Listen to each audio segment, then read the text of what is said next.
and they should never have put it out. Rehearsed it. Yeah, they rehearsed him, right? Yeah, that was Penny and... Wasn't that awful? Yeah. I don't mind they're doing it. I mean, everybody's got to do it his own way.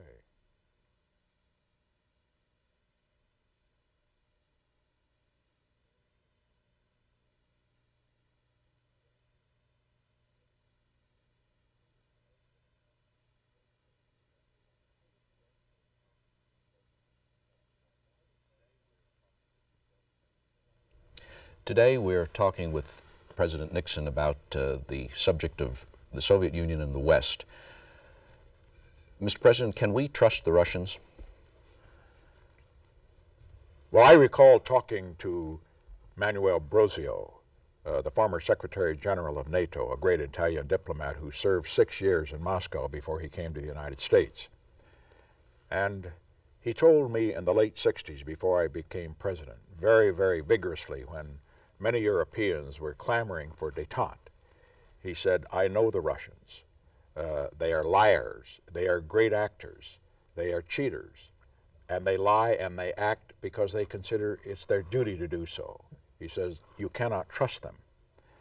Now, having said that, however, he did not go on to say that you should not deal with them. And my answer to this whole proposal or question as to whether or not the Russians can be trusted is very simply only if we make agreements which are in their interest to keep, self-enforcing agreements, and only if everything we do with them positively is linked to something else which will cost them if they break the agreement. But you can't trust them on the basis that, well, we're sincere and they're sincere. That is totally irrelevant where the Russians are concerned. Why do they lie and cheat? Why are they insincere? The reason is that their goal is very different from ours. To simplify it, our goal is peace, is an end in itself, and their goal is victory. And whether it's peace or war, it's a means to the end of victory, the Soviet or Russian or communist domination of the world. And under Marxist-Leninist teachings, you use any means to achieve that great goal. And if it requires that you lie and you cheat, you lie and you cheat. Now, under the circumstances, we simply do not follow that particular type of, quote, morality, unquote. And under the circumstances, however, in dealing with them, it doesn't mean that we have to lie and cheat, but we must be aware of the fact that they will when they can get away with it. But on the other hand, you can deal with them and they will keep a deal if you make it on the basis that will serve their interests and ours. Are they sincere as people, as Andropov sits in the Kremlin? Does he think of, does he look at a question and say, now I've got to lie and cheat in order to achieve our Leninists, our good Leninist ends here? Or do they sincerely believe that what they're doing is right? Do they have a different definition of morality? I do not think that morality is really relevant as far as they're concerned. They are thinking in terms of the total communist world, a communist society, for everybody, equality and everything else that communism in its ideal state is supposed to produce. And they believe, therefore, that anything they do to achieve that is therefore justifiable. I recall, for example, a conversation with regard to the whole idea of whether or not they were sincere that I had with Ambassador Bolin, our former ambassador to Russia, and a great Russian expert. And he was concerned, this was in the early 60s, after he had become ambassador to Paris, by statements out of Washington in the early 60s, that some Washington people in the government were convinced that Khrushchev was sincere in his desire for peace. And he said, that is so stupid, and it is so wrong. He said, he is a communist. He can no more be sincere than this table, there was a coffee table between us, can be sincere. He is a materialist.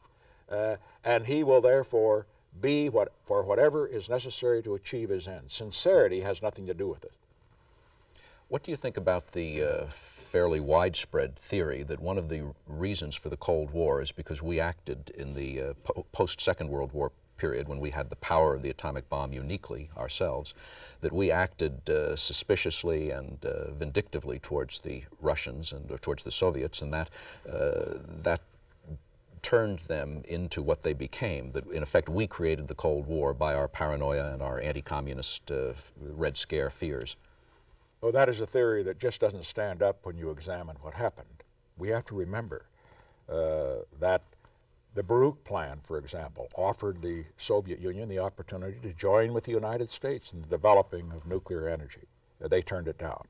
We have to understand that the Marshall Plan, for example, was offered to the communist countries as well as to the European countries. And the Soviet not only wouldn't take it themselves, but they wouldn't let some of their Eastern European satellites take it because they were not interested in that kind of agreement or cooperation with the West. President Eisenhower's famous Open Skies proposal, which he made, as you may recall, at the time of Geneva in 1955, that proposal in which the two would join together in opening up their countries in terms of inspection so that we could not cheat each other and so forth, they turned that down. What we have to bear in mind is that when what was called the containment policy was developed, first under President Truman and continued under President Eisenhower and Secretary Dulles, it made a great deal of sense. Then the United States had unquestioned superiority. And it was that superiority which avoided World War II, or World War III, I should say. Because at the time, after World War II, when the policy of containment and the policy of massive retaliation was adopted, we have to remember that Europe was very weak. There was always the possibility that forces of revolution, which were inspired and controlled and subsidized by the Russians, would take over. It was necessary, in effect, to give them time, the European countries, the French and the British and the Germans, to develop, and the Italians as well, their own defense.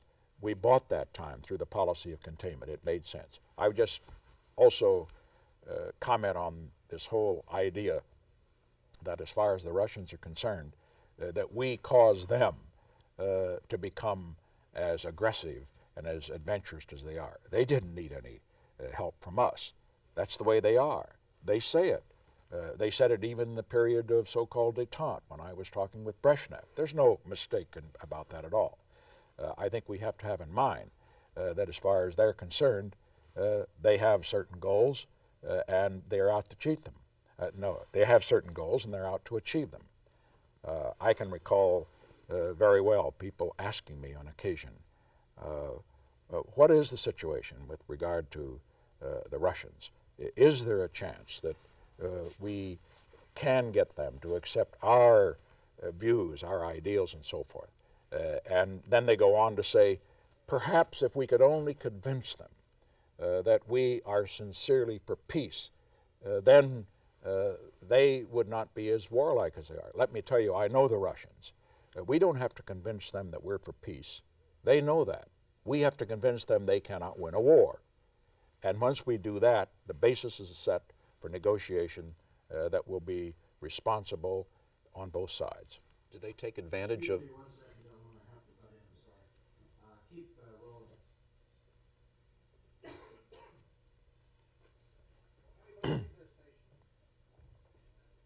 Everybody stay in position. I'm going to keep rolling. I just need... Tom, can I see you for 1 sec? Okay, Steve. Mr. President, can I get you to hold down the back?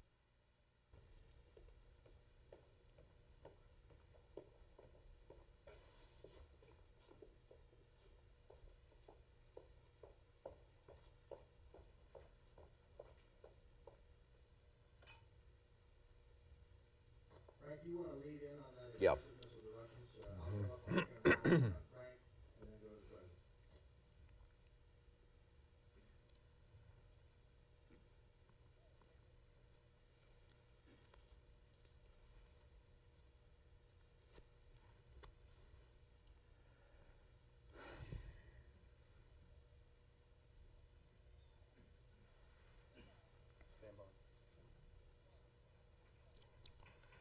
How do you feel about the widespread argument that the Cold War was at least in part, if not entirely, a product of American post-Second World War paranoia, Red Scare, fear, and suspicion, And at a time when we uniquely had atomic power, we forced them into a defensive Cold War posture.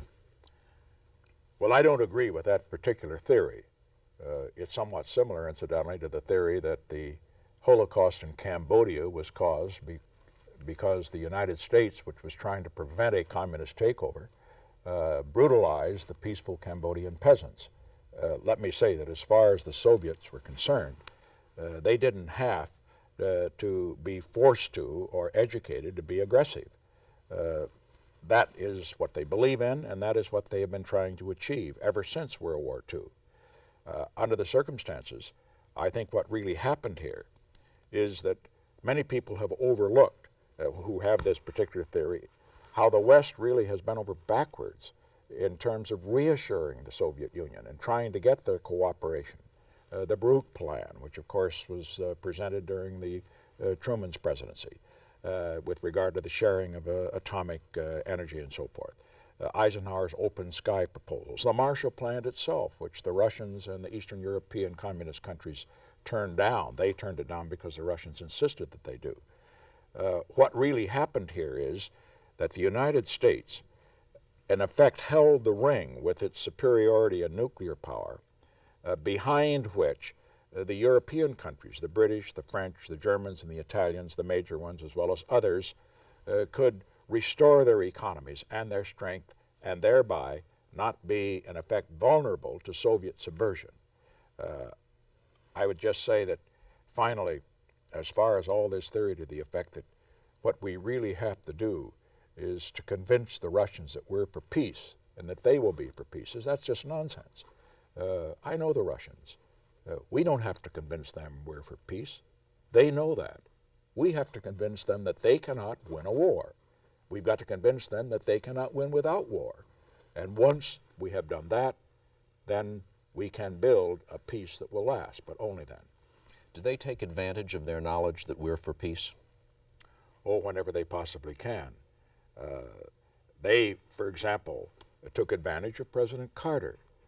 Now, President Carter is no silly, sappy dove. He has a good service background in the Navy. He's a good, strong person, in my view. But he felt that if he could only convince the Russians by unilaterally cutting back on our arms programs, that we were for peace, as he put it in his famous Notre Dame speech, that they would do likewise. In other words, follow the golden rule with them. Well, he cut back on the B-1, and he cut back on the Minuteman III production line, and he delayed the cruise missile and the MX missile and so forth. And what did the Russians do? As we cut back, they built up. That was the unilateral approach. It didn't work. Fortunately, at least as far as our defense program was concerned, Afghanistan opened his eyes and he turned around. But let us clearly understand, we have tried that way, the way of trying to convince the Russians by our restraint that we are for peace, that we are for disarmament, and all they do is take advantage of it. How could a man who isn't a silly, sappy dove say that he had learned more about the Russians in the week after involving the invasion of Afghanistan that he had in all of his life to that point? That has nothing to do with whether somebody is silly or sappy. What it has to do is the way, unfortunately, that many educated Americans look at the world today. Let's face it, the Americans generally are a people who have good intentions. Oh, we make our mistakes and the rest, but we would like the rest of the world to share our values. And we believe that our values are so good that they are ones that should be shared and that others may agree to. But in the real world, it doesn't work that way, and sometimes it takes time to find that out. Yalta is one of the most controversial events of the modern history. What do you think happened at Yalta? How would you describe the Yalta Conference? Well, those who were there, and here again, I would go back to Ambassador Bolin, who knew something about Soviet-American relations then and later. Those who were there believe that what went wrong at Yalta was not what was agreed to, but the fact that the Russians did not carry out the agreement. agreement with regard to, for example, elections in Poland and that sort of thing. Once it was agreed to, they didn't even follow it out, whatever. Now, whatever the case may be, what we have to understand is that making an agreement, which was not self-enforcing, was the mistake. Trusting the Russians, if I may use that term, that if we signed an agreement with them, that they would follow it in spirit and letter just as we would. That was the mistake at Yalta. That mistake having been made, it must not make again. We must not make it again. You don't think then that Franklin Roosevelt was operating either under diminished physical capacity or that he was suffering from pro-communist or indeed communist advisors? Well, there isn't any question about his own anti-communist ideas as far as Franklin Roosevelt is concerned. There, however, is some question with regard to advisors. Advisors who were not pro-communist, but advisors, I would put it, who were naive about the communists. Maybe there were some that were pro-communist, but I think the latter, what Lenin has referred to as the useful idiots, those who don't know better and should know better. That was the real problem. Do you discount Alger Hiss's role as a Roosevelt advisor at Yalta then? I do not know what his role was, but the fact he was there is not reassuring, because there's no question but that he was a communist at that time, and certainly that could have had some effect. I would say further that with regard to Roosevelt at Yalta, I talked to Winston Churchill about it, and he tried to be diplomatic about it, but he said there was no question, and he has written this as well, but he said it very emphatically to me that President Roosevelt was not at his best at Yalta.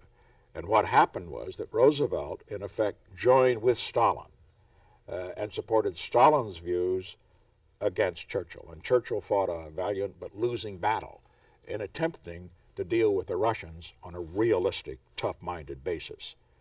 And that was the tragedy. But let's make it clear. I am not going to judge those who were advising Roosevelt on the basis of whether they were pro or anti-communist. That has nothing to do with it. It has something to do with it, but the real problem is something very different, and that is, and much more serious, looking at today's problems, and that is they were naive about the Russians and what they might do, and that is going to be our greatest danger in the future. President Carter talked about the Golden Rule in dealing with the Russians. Didn't you have a Nixon version of the Golden Rule for dealing with the Russians? Oh, yes. I had a very interesting conversation in the first state dinner that we had for Golda Meir. She was very concerned about what she thought was the soft-headed views of some Europeans who were slobbering over it, as she put it, the idea of detente. And she just wanted to be sure that we weren't taken in by the Russians, because she grew up in Russia, and she remembered that the Russian drunken policeman used to come by every Saturday night and beat her father up because he happened to be a Jew. And so she had strong emotional feelings against them, but also she didn't trust them generally. And then, in order to reassure her a bit, I said, well, let me give you a definition of detente that is a little different. I said, there is the golden rule of the Bible, do unto others as they do unto you. I said, that isn't the way you deal with the Russians. The international golden rule, and particularly one that must apply whenever you're dealing with an adversary like the Russians, is do unto others as they do unto you. She started to nod, and Henry Kissinger said, plus 10%. With the invasion of Afghanistan and the suppression of solidarity in Poland and other activities throughout the world, hasn't detente been discredited in the last several years, certainly since you left the White House? Discredited in the sense of how it was managed. But when you look at it historically, not in the sense of how it worked when it was properly managed. And what I am suggesting here is that the period of what is called detente really began in 1969. That was when I, in my inaugural, said that we were going to enter a period of negotiation rather than confrontation with the Russians. And we began then negotiations at the ambassadorial level, at the foreign minister level, with Dobrynin, the ambassador here, and with Gromyko, the foreign minister, with Kissinger on our side, and I participating on occasion and also by letters, an exchange of letters with Brezhnev. Now, in that period of time, detente produced the Berlin Agreement, which was very much in our interest, and we believe in theirs as well, but particularly in ours because we got away from those over and over again incidents of crises on the Berlin Autobahn. It also had a very significant effect in deterring Russian adventurism. They tried to put submarines into Cienfuegos in 1970 in Cuba. We objected and we said, if you don't knock that off, then we're not going to continue to negotiate on arms control and trade and other things that they wanted. They knocked it off. It was effective certainly in restraining them in Jordan in 1970 when the Syrians and the Jordanians were having a go at it, and we were supporting the Jordanians since the Syrians were the invaders and the Russians were supporting the invaders. They stepped out of that, or kept out of it, I think I'm sure because of their desire to have a summit meeting, which was to occur almost 2 years later. The same is true of Indo-Pakistan, when there's no question in my mind, but the fact that we had a summit meeting scheduled by that time, that they restrained the Indians, or at least did not egg them on at a time that India would have gobbled up West Pakistan if the Russians had stood by and allowed them to do so. But we made it very clear that unless they would cooperate with us in bringing about a ceasefire, that there would be no summit, and that had its necessary effect. What I am suggesting is this: detente will only work if it's combined with deterrence. And by deterrence, that means you must have the military strength to make it clear that whoever engages in aggression will find that the costs are far greater than anything he's going to gain. And detente will only work provided, too, you have everything linked. Arms control must be linked with conduct. That's the way we practiced it, and it worked. Now, when it is practiced in a way that is two for them and one for us, like, for example, we will cut back on our military expenditures, we'll cut back on our programs without any reciprocal action on their part, then of course it is a disaster. But properly managed, detente with deterrence is the only acceptable option for the West and for the world today. Isn't that ultimately ill-fated, though? Because if they sit back and are prudent and disciplined and just wait and depend on the cyclical nature of American politics, so that a conservative, strong, hard-headed detente president will be followed inevitably sooner or later by a softer, more accommodating president, if they just sit back and wait, they'll eventually get what they want. Indeed, now it's arguable that they have a strong conservative president who can't even get his strong defense, hard-headed detente program through Congress. Well, it's easy to make that kind of judgment or appraisal and to say, well, detente won't work. And my question is, what's the option? The option is to detente. The alternative is simply unacceptable. The Russians are there. It is true, as many have said, that they will lie, they will cheat, they're out to do us in. But they are there. They are a superpower. And it is irresponsible, with our being in the position of a superpower as well, that we not do everything that we possibly can to avert a confrontation that would escalate into nuclear war, that would destroy each other and most of the rest of the world. And until you find some option to detente, hard-headed detente, as I have suggested, then it seems to me that is the path to pursue. It is not easy, and I'm not going to suggest that there are times when they may not gain more than we do, but I believe that what has to develop here is a bipartisan, within the parties and between the parties, approach to this, so that we will have continuity, so that we don't have hard-headed detente followed by a soft-headed, woolly-headed detente. That is the worst of both worlds. Do you think that the Soviets are developing biological and chemical weapons now? Well, the evidence is mixed, but I think we have to assume that they are. What should we do then? And that is something that has to be taken up at the very highest level. When a summit meeting does occur, as I am convinced it should and will, then that has to be very high on the agenda, and it's got to be made very clear that that will not be tolerated. But you don't go in there and say, please, won't you quit using biological and chemical warfare weapons? Rather than approaching it that way, you say, if you're going to use them, we're going to. And we have to have a program ready to go, and then we should initiate it. Can we, since it's very hard to prove or to verify whether or not they're being manufactured, and since, as you would have us operate from the premise that they do lie and they cheat in order to further their goals, could we depend on any assurances they gave at a summit that they weren't doing it? Don't we have to have a program of our own now as in terms of preventive medicine? Well, we should develop a program if we don't get some assurances. But I think that on the other hand, we have enough in place that a program could get going very, very fast. And I think what we have to bear in mind is that this is an area which could and should very properly be a subject for negotiation.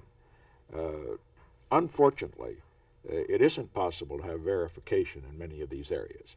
But again, it seems to me that the only alternative to not proceeding in this way is simply a runaway race in biological and chemical and environmental warfare. And that could be, believe it or not, even more devastating than a nuclear war. Do you think the Soviets cheat on salt? There again, the evidence is mixed. And I know that many people believe that they have in the military, and some claim that they have not. But that misses the point. It isn't a question of whether they cheat. What they have done in salt, without any question, is doing everything they could allowed by the agreements. And what the United States, unfortunately, has done is not doing what we could under the agreements. For example, canceling the B-1 bomber. It was permitted under SALT. Stopping the Minuteman III production line. That was permitted under SALT. Not going forward with the MX missile or the cruise missile as fast as we could, both of which were permitted under SALT. If those actions had not been taken, the United States would not be in a position of inferiority, particularly in land-based missiles, which first destroyed Senate support for approval of SALT II, and second, makes it necessary for us to catch up at the present time. So as far as the Soviet cheating in this area and that area, we have to be concerned about that. But what we also have to be concerned about is our own failure, when we knew that they were moving forward, to go forward with our own programs. What's your assessment of Andropov? Well, he is a very intelligent man. He's very certainly tough, strong, ruthless. Let us understand right at the beginning that I heard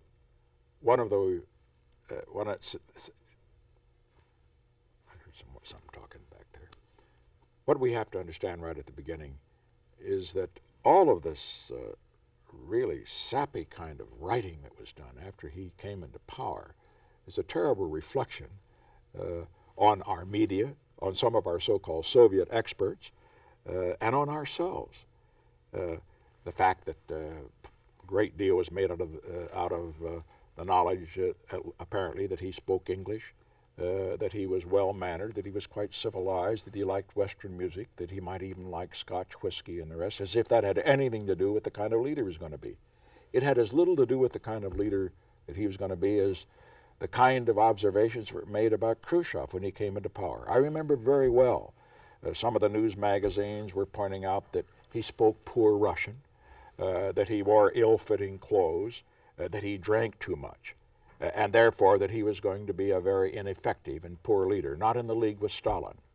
What we have to understand is that the clothes they wear and their personal habits and whether they are elegant or not has nothing to do with whether or not they are going to be formidable leaders. It's sort of the same attitude Americans have toward the communists generally, so many Americans. They have the feeling that they're all supposed to be like Bolsheviks, with bearded and dirty working class types. That isn't the type that they are, not here and not abroad. That is why it was so hard for many Americans to understand an Alger Hiss, or for that matter a Philby or any of the other, those who came from the intellectual classes with fine manners and the rest. We come back to Andropov. Intelligent, tough, ruthless, more formidable because he is younger, and also because I think of a better sense of public relations than Brezhnev. On the other hand, a pragmatist who is head of the KGB, knows better perhaps than any other Russian leader, better than Stalin, better than Khrushchev, better than Brezhnev, the weaknesses that the Soviet Union has. And he, knowing those weaknesses, their economic weaknesses, the ideological weaknesses, the fact that the system isn't working, I think that means that as a pragmatist, he will recognize the necessity to have some kind of accommodation with the West. Not a surrender, but an accommodation. There are rumors, although he is younger than most of the other Soviet leaders, that he is not in good health. Do you have any opinions or information about that? No, there are rumors, and I would assume that was the case, because he has missed some meetings. On the other hand, let's not allow that to mislead us as to how effective he can be. That may only mean that he's going to be in a hurry to accomplish the goals that he has to accomplish. And if he is in a hurry, then let's give him the opportunity to turn in a different direction than that of simply building on the past, building their strength, and not doing anything to reduce the dangers of nuclear conflict that's going to destroy his country as well as others. Now that Soviet summit meetings between presidents of the United States and leaders of the Soviet Union have become almost commonplace, people have become fairly blasé about them. But when you first went there in 1959 to meet Khrushchev when you were vice president, that was a very dramatic event that riveted the world's attention. Through a very unique stroke of luck, we have some film that I don't think has ever been seen before. I don't think you've seen it before. That was taken by one of your Secret Service men who was with you on the trip. One of the films he took, which we have, was seated in the front seat of your limousine as you drove into the Kremlin for the first time. So through his film, we can see today what you saw that first time going into the citadel of the into the heart of the enemy's citadel.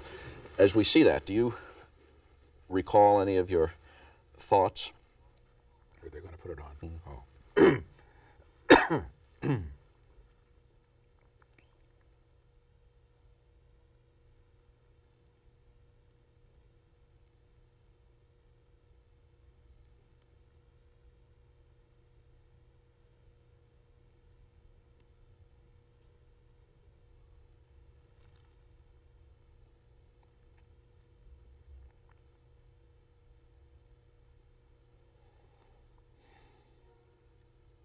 You can see the flags flying on the car. Mm-hmm.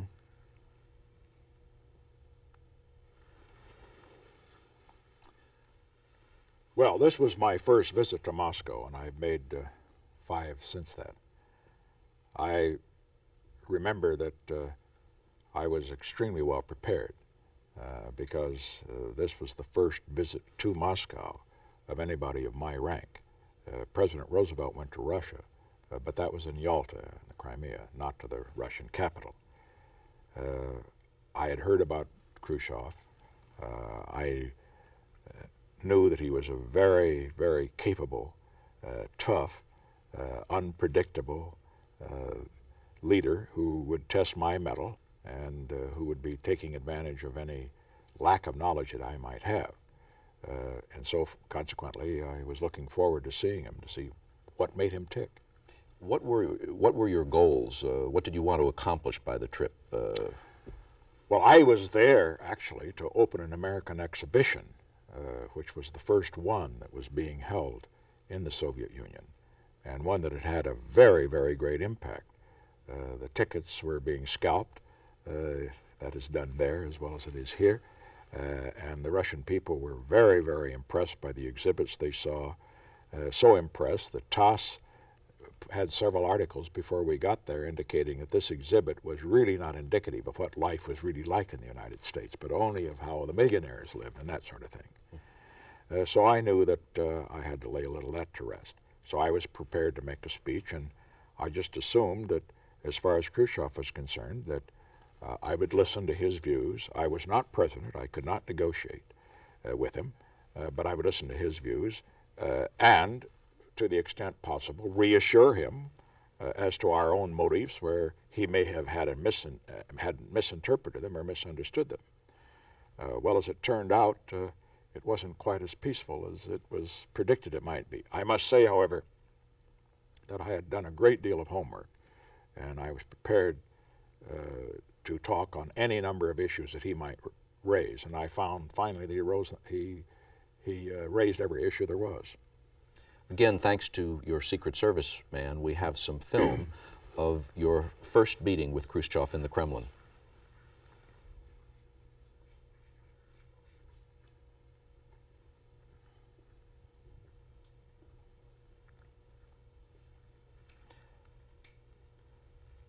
How well had your briefings prepared you for what he turned out to be like? Quite well. I think they may have underestimated his quickness, his unpredictability. They did indicate that he was going to be very tough and he'd take advantage wherever he possibly could, that he could put on quite an act if necessary, but I think that they underestimated his intelligence. Underestimated probably again for a reason that's always hard for me to understand. He didn't happen to have a college education. He grew up as a pig tender. He didn't speak very good Russian, and consequently we think, well, such a man therefore can't be all that capable. Well, that has nothing to do with capability. I remember very well Foster Dulles commenting upon that when news magazine articles came out to the effect that Khrushchev was one who spoke poor Russian and drank too much and wasn't going to last long, not in Stalin's league. And he says, look, don't believe this. Anybody that gets to the top in that Soviet hierarchy, fighting and murdering and conniving his way to the top, is a very strong person and one who is formidable, and you have to learn to deal with him on that basis. And he was dead right. That was true of Khrushchev, it's true of Kosygin, it's true of Brezhnev, and I know it's true of Andropov. The weak do not get to the top in communist countries. Khrushchev seems amiable enough in these films of your first meeting. He was very amiable whenever people are around. He's a great actor, as are most of the Russians. And whenever people were around, when the cameras were on, he was gracious. He wanted to prove that he was a good host. What was the first meeting like? Well, it changed from night into day, or day and the night, I should say. All the sunshine, smile, and the rest. We sat down opposite each other at a table there in his relatively modest Kremlin office, the same office, incidentally, that I was later to sit down with many years later with Brezhnev on two occasions in 1972 and 1974. And he began to berate me, to my great surprise, about a resolution that had been passed in the Congress just before I left, a resolution called the Captive Nation Resolutions. It wasn't anything new. It's been passed every year since World War II. And it simply indicated the support of the American Congress and the American people, the moral support of those peoples living in Eastern Europe, and referred to it as the captive nations. Wasn't that an undiplomatic thing to do, though, just before the trip? It had nothing to do with diplomacy. The Congress always passed it, and always at that time of year. It had nothing to do with my trip. But Khrushchev thought that it was deliberate. He said, why would you have done this? Why would you had your Congress do this before this trip? It's created the wrong atmosphere. And I tried to point out, look, we didn't do it. The Congress did it, which was absolutely true. We didn't have any control over it. And incidentally, let me point out, this is not a resolution that required the signature of the president. This was a resolution that was passed by the Congress. It was the state of the Congress. They passed them all the time down there, and usually nobody pays much attention to them. It's simply for the folks back home. But no matter how much I tried to explain it to him, and pointing out that we did have many people in our country of Polish background and Romanian background and Hungarian background and so forth and so on, who were concerned about those living under communist governments in Eastern Europe, that under the circumstances, while they felt strongly about it, that we would not, of course, have had a resolution passed for the purpose of embarrassing him or raising a provocative issue before I arrived there on a so-called goodwill trip. But it didn't get across to him, and finally, after I had explained, however, how the resolutions were passed, and after he just held up his hands, I can't believe that has happened in that way. He said, well, after hearing all this conversation, he said, I can only say that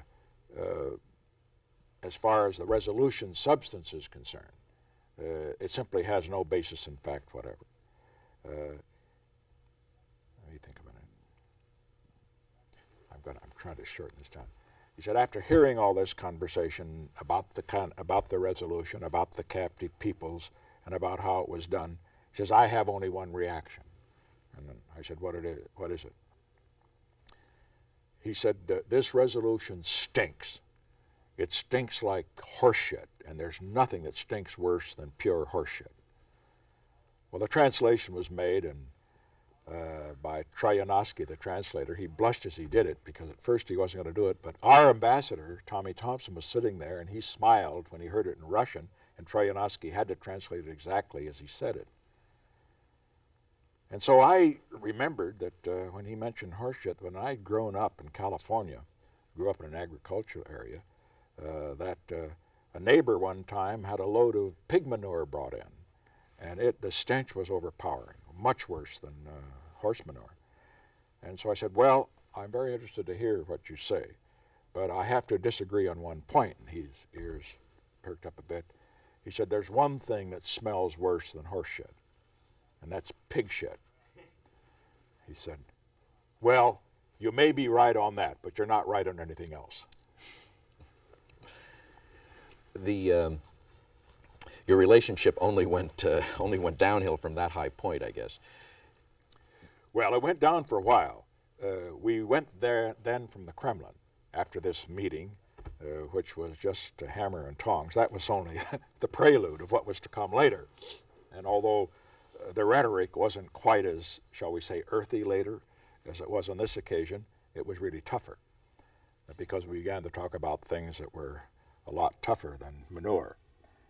We went over to the American exhibition, and it was there that the first time that he had ever appeared on American television and worldwide television with a leading American figure took place. We have some film. This was this opening of the American exhibition, or your confrontation with him became one of the most famous events of modern political history, the famous kitchen debate.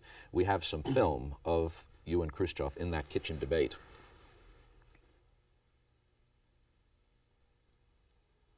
We have existed not quite 42 years. 7 years from now, we will be on the same level of achievement as America. In the following years, we shall continue to surge ahead.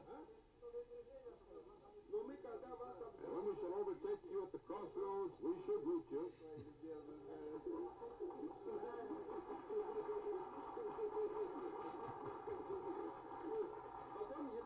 After that, if you wish, we can stop and tell you, please follow us.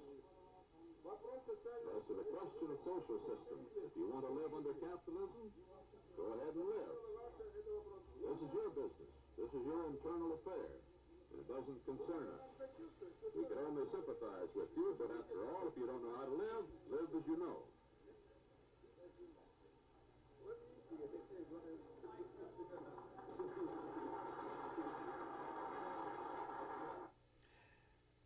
At what point did you figure out that you had a tiger that you had better get by the tail?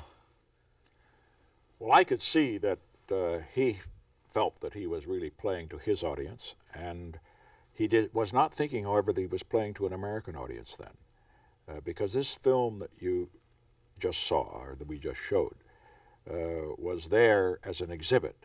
It was in color film, as a matter of fact. And one of the things we talked about prior to this particular interchange that you've just seen was with regard to the fact that in color television that we had made advances, which they had, of course, had not yet reached in the Soviet Union. And that was what led him to make this statement to the effect that, look, we've existed only 42 years and you've existed 180 years, and this is the level of where you are now. As he looked around at the exhibit, you saw his gestures there. He said, but in 7 years, we're going to catch you and we're going to pass you and then wave goodbye. You could see what a great actor he was. He's always playing to the audience, but he was playing to his Russian audience. But I knew that there were Americans watching that too, the American press. I had no idea this was going to be shown later in the United States. And so I thought it was time that we had to right the balance just a bit. But I still had to be the host. He was at a higher level than I. I was still vice president, and he was, of course, at the general secretary level. So how could I be a good host and yet take him on in an effective way? And that's why when we walked on, I tried to think of how I could set the record straight with regard to his charges to the effect that the United States was ahead now, but that they were going to catch up and they were going to pass us, and that we would follow and do likewise. Sorry. So the next time, as we went along, it got a little worse, however. I thought he had probably given his best shot here. But we next went by a model American grocery store. It was nothing compared to the supermarkets we have here, but it was a pretty good store and had been one of the most successful exhibits in the whole American exhibition. The Soviet people looked at all these marvelous products, the diversity, not everything the same as it is there. The diversity of freedom is what is its hallmark. And as we went by the grocery store, I just casually mentioned to him that I had grown up in a family where my father had a small grocery store and that my brothers and I had worked in it as we worked before and after school in order to help work our way through school. And after the translation was made, he said, all shopkeepers are thieves. I said, well, that's apparently true in the Soviet state as well. I said, I was down at the market here. I had gone there very early in the morning just to see what it was like. And I said, I noticed that as here were the bureaucrats who worked for the state, had a pair of scales, a set of scales in which products were weighed, and then the customers, there was another set of scales, and they would weigh the products on their set of scales as well. So maybe the state can't be trusted either. Well, that at least got one little jab back in. How acrimonious was the kitchen debate, in fact? Well, the part that we saw earlier was not acrimonious, and that was widely presented in the United States as being the kitchen debate. It was really very low-key on my part because it did not involve, incidentally, the strength of America, military. Military, as you note, this was a discussion of economic progress. And then we got to the kitchen. That was something else again. This was a house, it was a whole house, not just a kitchen, but we happened to be in the kitchen area. And we began to discuss washing machines. And when we discussed washing machines, I happened to make the point casually again that under our system that there were many different kinds of washing machines and that people could have a choice. He says, that's not a good idea. In the Soviet Union, we make only one kind. Everybody has the same kind. That's much more efficient. And then I just casually mentioned, well, it's really very much better to be talking about washing machines than it is about the relative strength of our missiles. Because I knew that he had been making some very provocative comments about Soviet progress in missiles and how they were ahead of the United States. And then he practically blew up. And he said, but your generals are trying to threaten us. They're threatening us by their talk about their power and so forth. And then we went at it hammer and tongs with regard to the relative strength of the United States and the Soviet Union. But the key point that I made in what was the real kitchen debate was that it missed the point as to which was the stronger of the two. I said the important thing for us to bear in mind is that both of us are strong, because I wanted at least to give him a position which I knew he desperately needed, where I was recognizing, and the United States was recognizing, his equality. I said, we are both strong. What we have to do is to diplomatically work out methods whereby that strength will not be used in a destructive way. After this, he wanted to take you out to see his country house, his dacha. We have some film of that country house.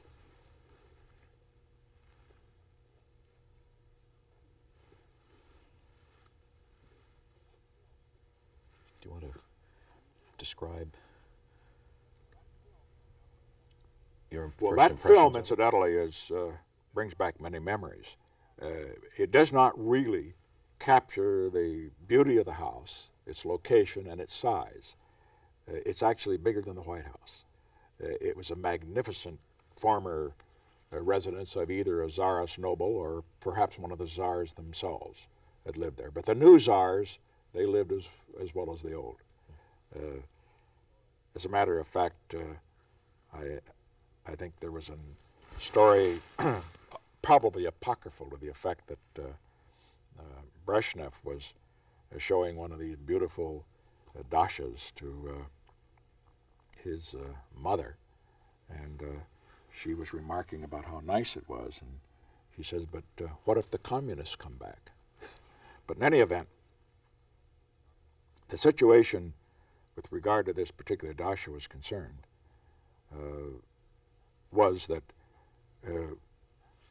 we got there after we'd had this acrimonious confrontation at the so-called kitchen debate, when Khrushchev recognized that he perhaps had been a little too belligerent, and he tried to compensate for it.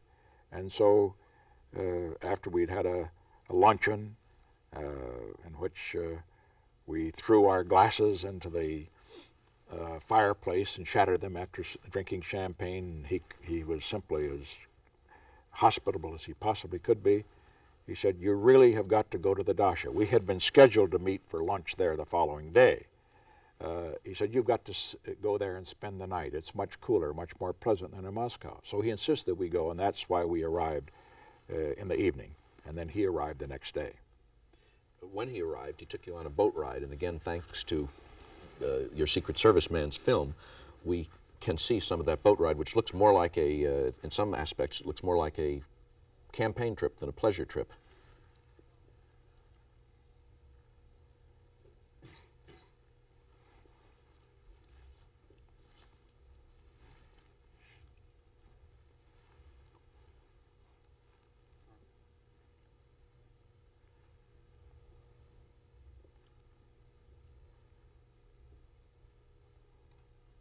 This must have all been planned. Didn't they tell you that it was that these things were spontaneous? Well, as I look at that film, I recall vividly what happened. I knew that it had been planned. I could tell pretty well it wasn't spontaneous. And I knew that as far as millions of average Russians are concerned, they didn't have the opportunity to be out there swimming in that river. And later, Tommy Thompson, our ambassador, said, well, those were all party types. Those were the elite of the party that were allowed to swim there in that area and so forth. But I must say that Khrushchev made the best of it. You can see him waving his hand. He's doing that for purposes of our photographers, the American photographers, to show that he was a man of the people. And he used to look down at these people, and he would nudge me, and he said, look, do they look like captives? Referring to the Captive Nations resolutions. He said, you see the captives, the slaves, as he called them, they're very, very happy. And I said, well, you always make political propaganda. He says, oh, no, I don't make political propaganda. I just tell the truth. Do you think it was planned right down to the baby that's handed you? Oh, I think... Are they that calculating and detailed? No, I do not think that as far as the handing of the baby to me that was done. I think that was something spontaneous that happened. And that does show that when we talk about the Russians lying and cheating and so forth and so on, we've got to be a little more precise. What we understand, and what we must understand very simply, is this. The United States and the Soviet Union can never be friends. However, that does not mean that Russians and Americans cannot be friends. Russians are basically a strong, as they proved in World War II, courageous people. They're very emotional. They can be very hospitable. And most of them, I found when I got out of Moscow on my various trips there into Asian Russia, in Novosibirsk in Siberia, in Sverdlovsk in the Urals, and Almaty, way down near the Chinese border, in Samarkand near the Persian border, in Kiev and Minsk, you would find an outpouring of real warmth from people. What we have to understand is that as far as the leaders are concerned, they can be communist one moment and Russian the next. And sometimes it's an act, but sometimes it isn't. So with all these things in mind, that means that it is very possible for them to be very human when they're acting as Russians. On the other hand, when they're acting as communists, you must be sure that you can maybe sure that they can be very ruthless. I think we're at the end of our first hour.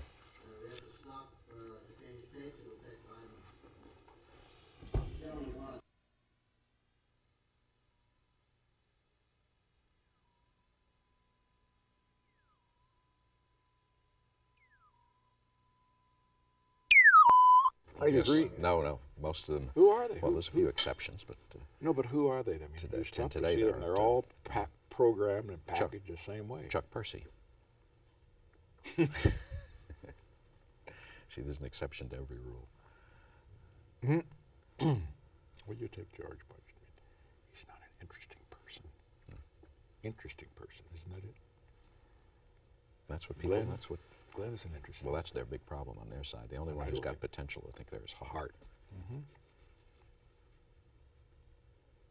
Cranston, good God. 30 seconds. It's ridiculous. Shouldn't even be in the Senate. Fritz Hollings. Huh? Fritz Hollings can't even understand him. Like Bernie Maybank. 5.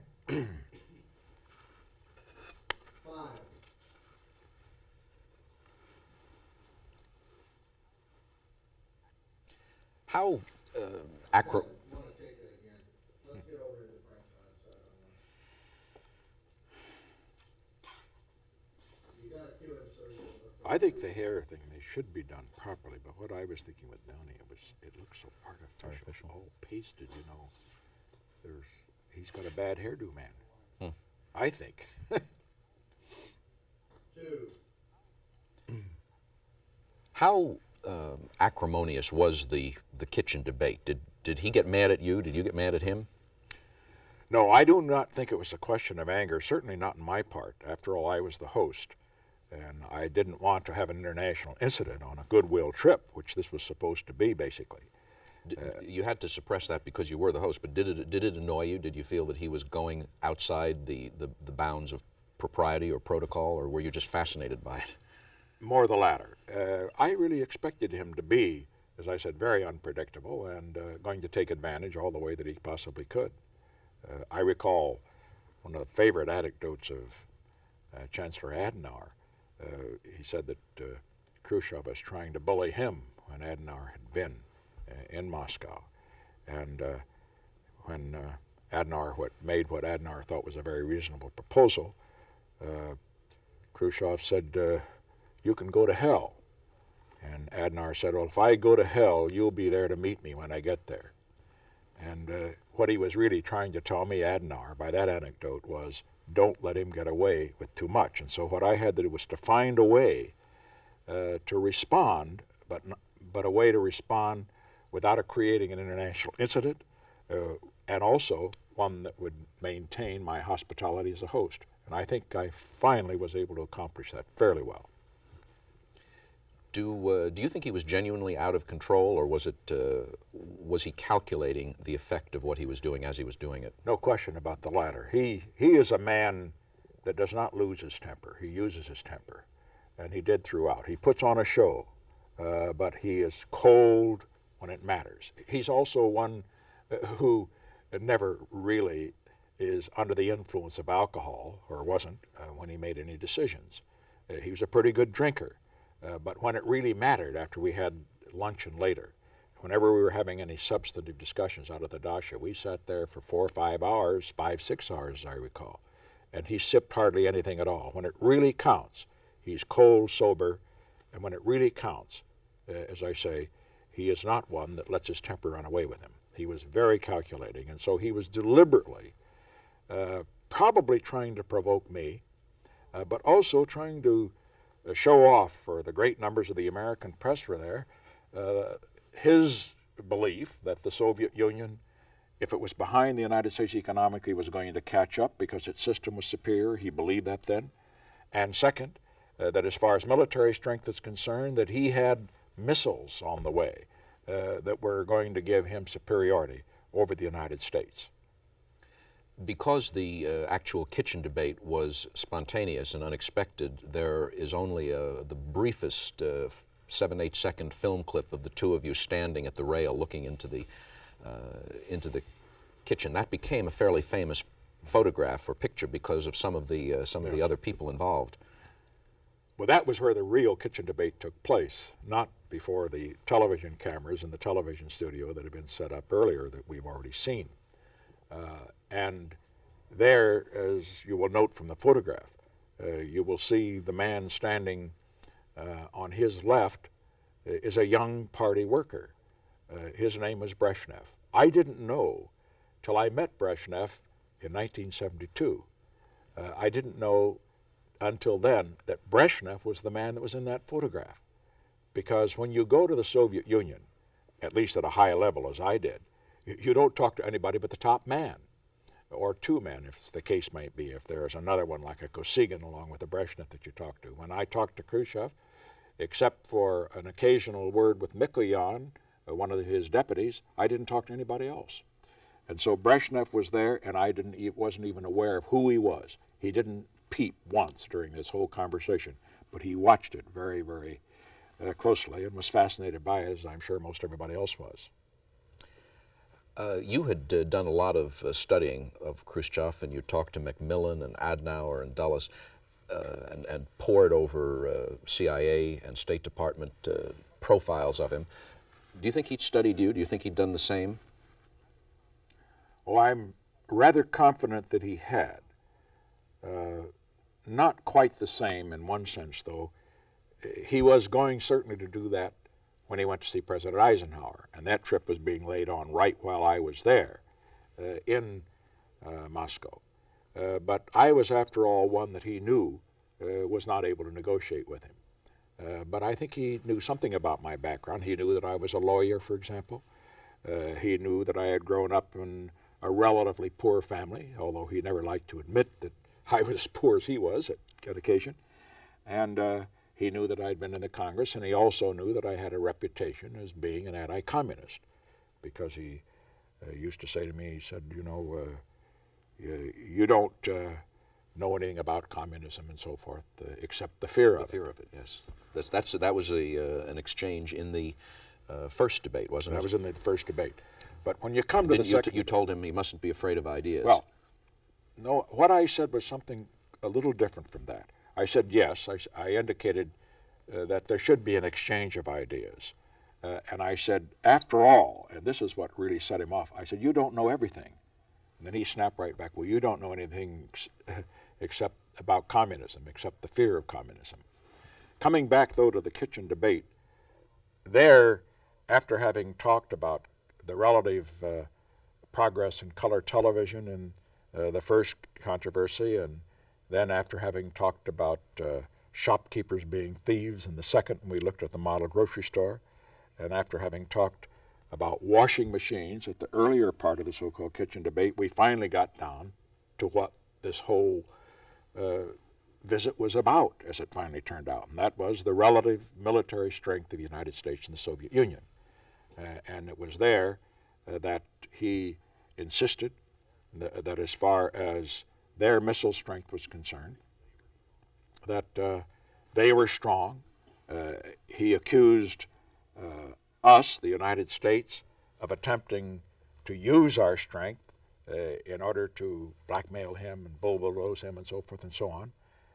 And it was simply a hammer and tongs interchange with regard to the relative military strength of the Soviet Union and the United States. The point that I made, however, and again, I felt it was very important to emphasize this rather than to get into a debate as to who had the most missiles or the most planes or the most submarines. The point I made was that that missed the point, that what really mattered was that we should recognize that both were strong, and that that was the basis then for negotiation on the basis of equality. But it was very hard to get that across to him because he kept repeating that our military people did not accept that proposition, that all they wanted was superiority. Did you get the sense, or at what point did you get the sense that this was political dynamite for you, that this confrontation with the leader of the Soviet Union was going to have a tremendous political impact at home where you were already gearing up for the presidential election in 2 years?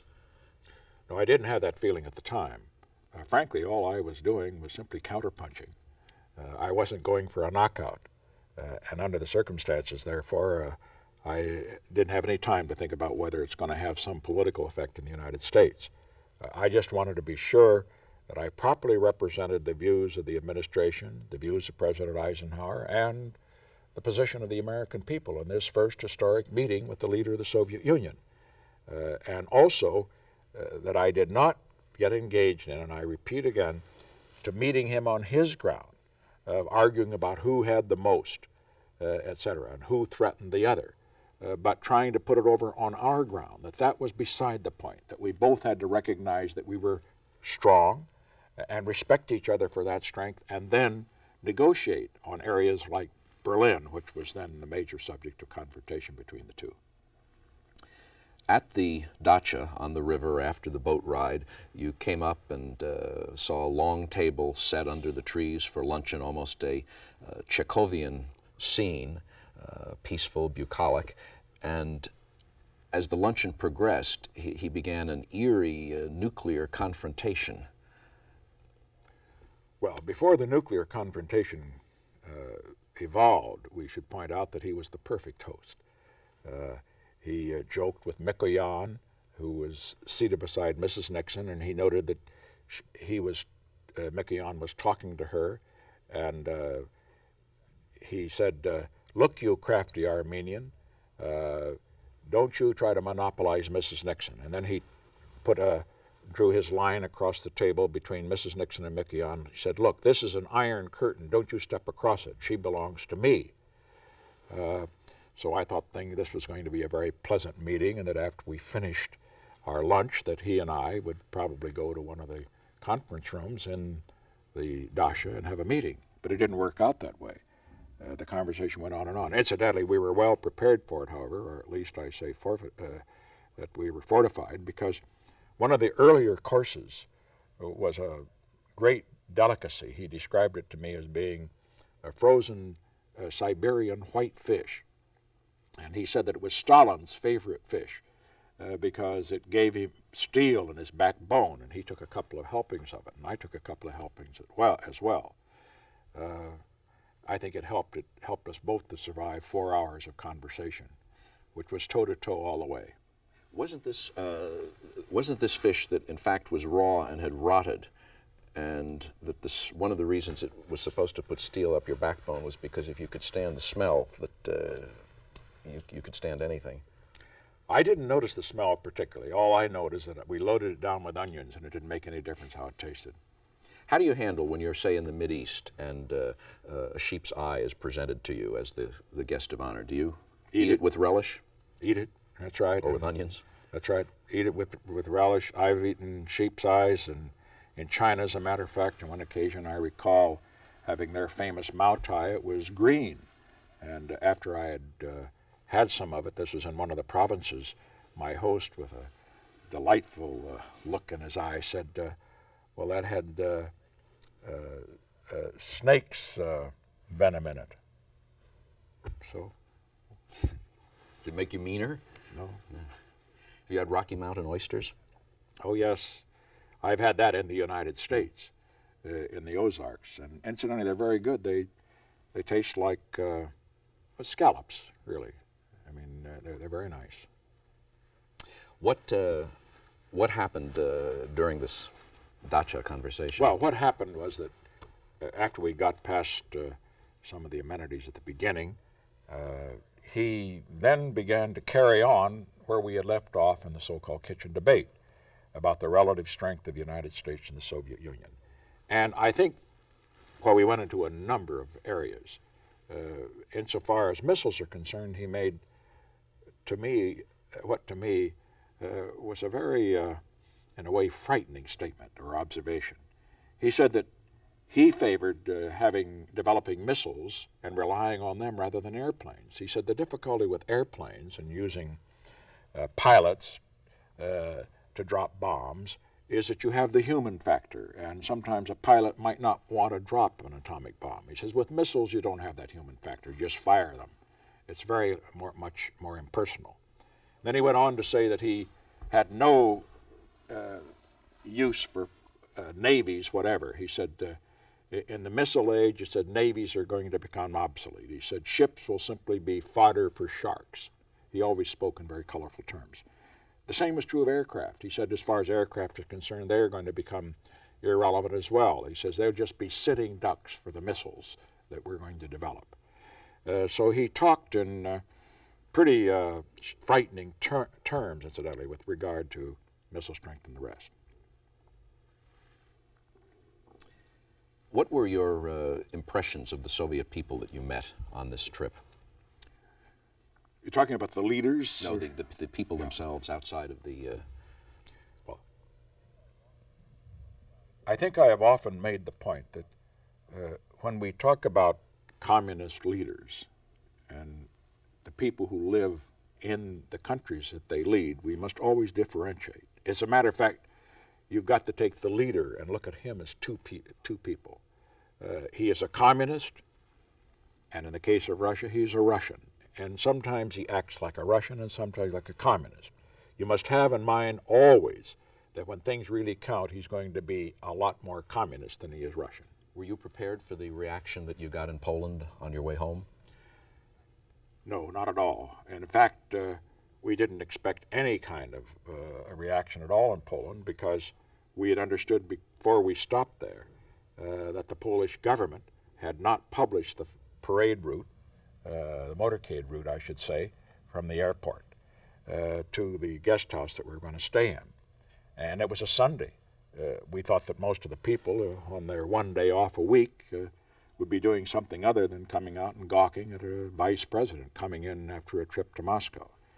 And the first indication that I got that it would be a little different there than it had been in Moscow, let me say parenthetically that when we got out of Moscow on that trip, we found that in Leningrad and in Novosibirsk, in the heart of Siberia, and also in Sverdlovsk, we found a great outpouring of warmth from the Russian people, as distinguished from the leaders themselves.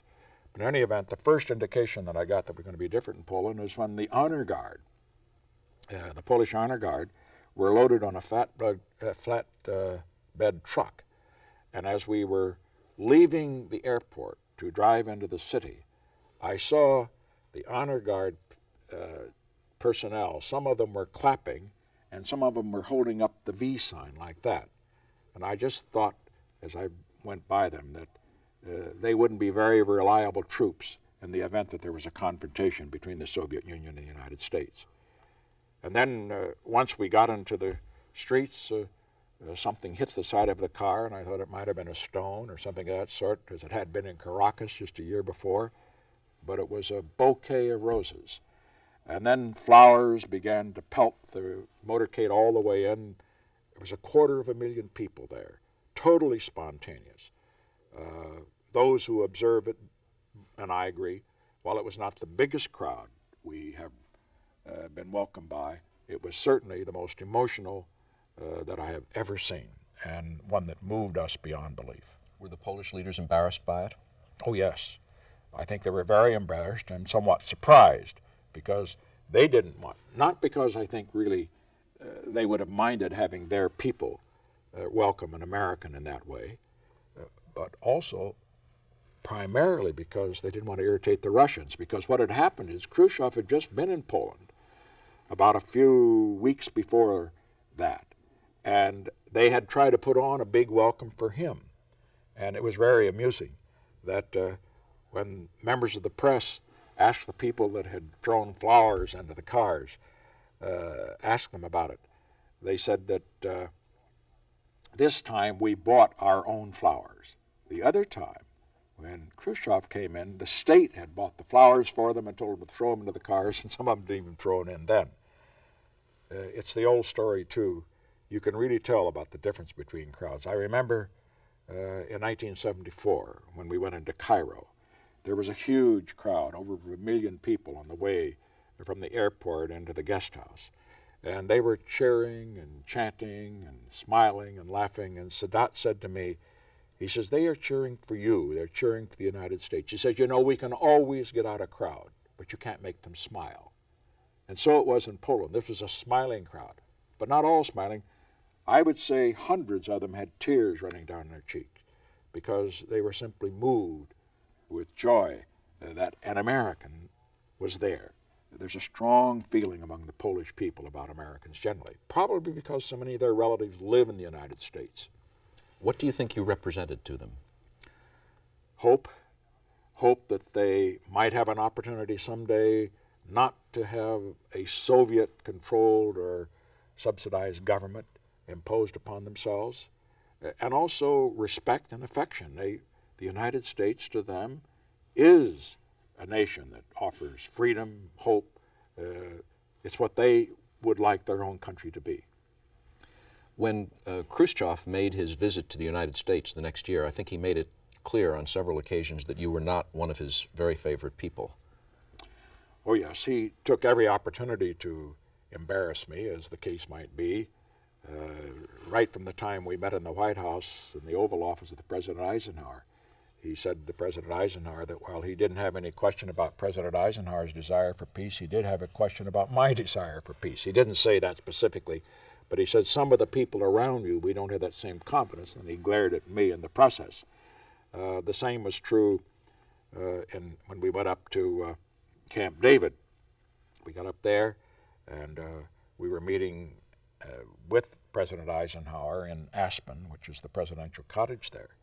And Khrushchev was very belligerent as long as I was present because he felt that I had not been friendly in speeches that I had made to the American Legion and the VFW 2 weeks before he arrived there, because I had referred to my own visit to the Soviet Union and so forth. What he missed, the point he missed, was that in those speeches I had urged those organizations, both of which were going to pass resolutions condemning his visit, I had urged them to give him a friendly welcome.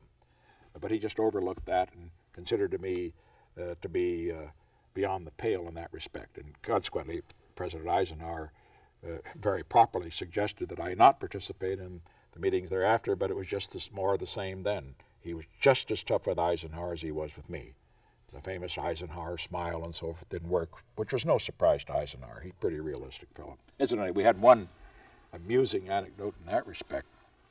We were having luncheon, and I was trying to, lighten things up a bit after a very heavy conversation that had occurred previously. And I asked Khrushchev, I said, where do you go on your vacations? He says, I like to go to the Crimea. And President Eisenhower said, well, I always like to go down to Georgia. Like to play golf and so forth. He says, the only problem, though, is that when I go on vacation, I am always interrupted by the telephone. Translation was made, and Khrushchev took umbrage about that. He says, well, we have telephones in the Soviet Union, too. We don't have as many as you do, but we're going to have more. We'll pass you in that way, too. So you see, every opportunity, he had this inferiority complex, and he was determined to show that the Soviet Union, while behind now, was going to prevail in the end and pass the United States, as he put it. What was Eisenhower's impression of this rather spontaneous and belligerent man? Well, his impression was that of a realist, I would say. He had to listen to those, and there were some of his advisors who felt that maybe, just maybe, that he could reassure Khrushchev dispel some of the doubts that Khrushchev had about the United States being a threat to him. But Eisenhower saw through it very soon. After the Camp David meeting, when they were unable to get any kind of a statement out, well, the statement they got out later was referred to as a spirit of Camp David, which was a nothing thing. They couldn't agree on anything. Eisenhower, frankly, gave up on him. Rather than dispelling his doubts about whether we might have been a threat to him, wouldn't it have been better to reinforce those concerns? Well, let me make it very clear. I think after Eisenhower had gone the extra mile in making it clear that we were seeking peaceful resolution of Berlin and other issues, that Eisenhower, by that cold manner of his, which he makes very apparent at times, left no doubt in Khrushchev's mind that Eisenhower was not one that could be pushed around. But I would say the main thing that impressed Khrushchev was sending him around the United States, because he was enormously impressed, I am sure, by the thousands and thousands of cars that he saw in parking lots, by the houses that he saw, etc. He came back convinced the United States was not a paper tiger. And incidentally, he passed that on to the Chinese, and that may have been one of the reasons for the Sino-Soviet split, although there were others as well. How did, in these meetings, how did Eisenhower's cool manner reflect itself? Well, more by what he didn't say than what he did say. Eisenhower was not one to engage in a lot of rhetoric with people, but he would just become, when he didn't agree, he just put on the silent act. He was very... Did it have an effect on Khrushchev? Did he seem to withdraw? Khrushchev didn't know what to do with it. I was not present at all the meetings, of course. I was only present at the initial ones. But from what I had heard later, Eisenhower just felt that he was intransigent, and so he gave up on that, at least, diplomacy course at the present time. Is it true that you had the distinction of being the man who introduced Khrushchev to Allen Dulles, the director of the CIA, and J. Edgar Hoover, the director of the FBI? Yes. As a matter of fact, that was at a dinner, and they were both invited to at the White House, a state dinner. And I remember when I introduced him to Hoover, he immediately perked up and he says, "I think we know some of the same people." I think the reason he said that was that Hoover, of course, is well known, had always told the Congress that he had people planted within the Soviet KGB, a double agent. Did he, do you think? Oh, no question about it. Oh, as a matter of fact, Hoover used to tell me that both before the presidential years and even before that, that